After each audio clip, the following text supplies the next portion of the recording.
Okay, what I'm going to show you is what's become a piece of work, this practice that, and while it's loading, I'll introduce. I'm going to talk over the top of it. It's interesting that ever since I did a seminar on the archive with talking about other people's archives, and also after being invited to do this, I started to think about how much of my own practice was orientated to archives in a way that I hadn't really thought of. Certainly, somehow the amassing of, if you take loads of photographs,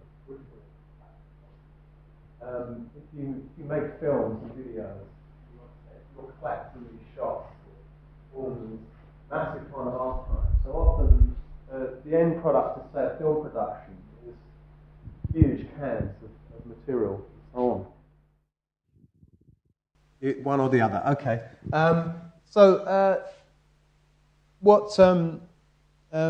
This is a sort of archive that formed itself and then became a piece of work, and it started from a campaign.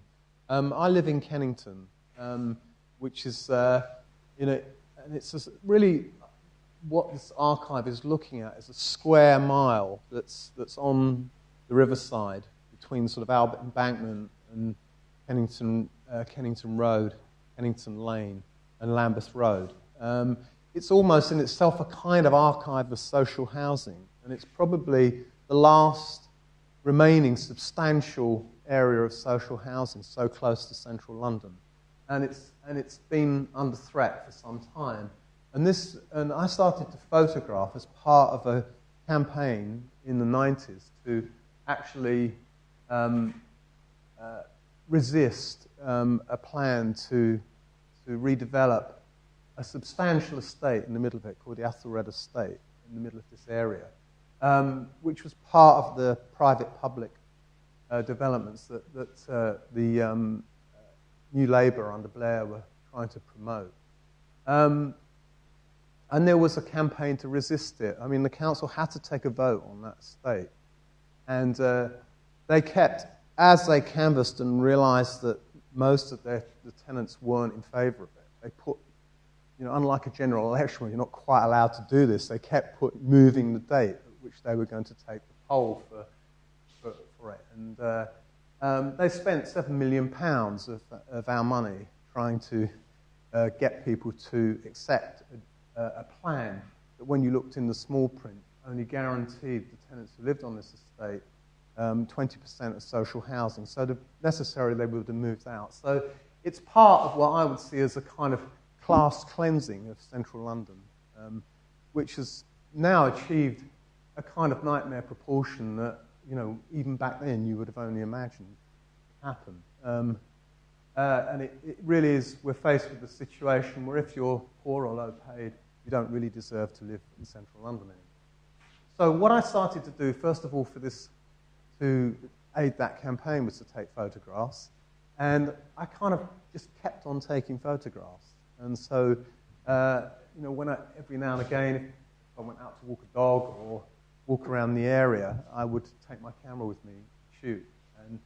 And I realized by the time it got to the sort of 2008 or something, I had this built up this vast archive that measured things like the time of day, change of seasons, all of these sort of obvious things that get trapped in the frame when you repeatedly take photographs. But also that it provided a basis to explore what was actually happening to the area politically. And so I continued with that. One of the things now, of course, is that the nightmare that's happening at present is, of course, that the whole of the South Bank is being bought up. And there's high-rises are appearing like kind of triffids all around the area. And it's sort of signalling a great level of insecurity about being able to live there. And it's a real insecurity in the sense that under the coalition, there's now if anyone moves off a council estate,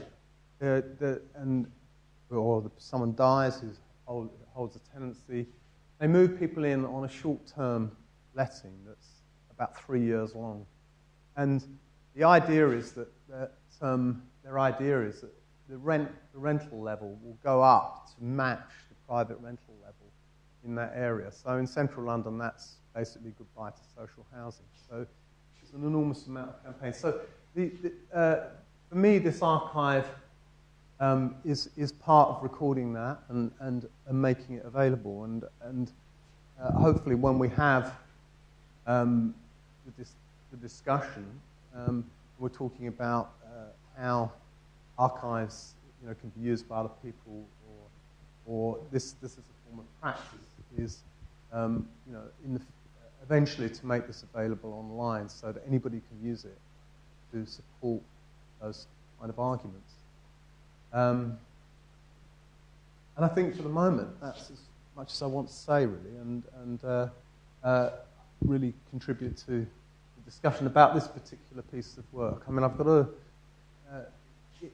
It made me also think about all kinds of aspects of as I say, of work I've done in the past, and the kind of archives that have come out of that, of films that were never made, where all the research is in boxes on the shelf, and actually that still has the potential, actually as time goes on, to reappear and to have revalue, and in many of the ways that the previous speaker, your work, does, in terms of memory and the politics of and ownership.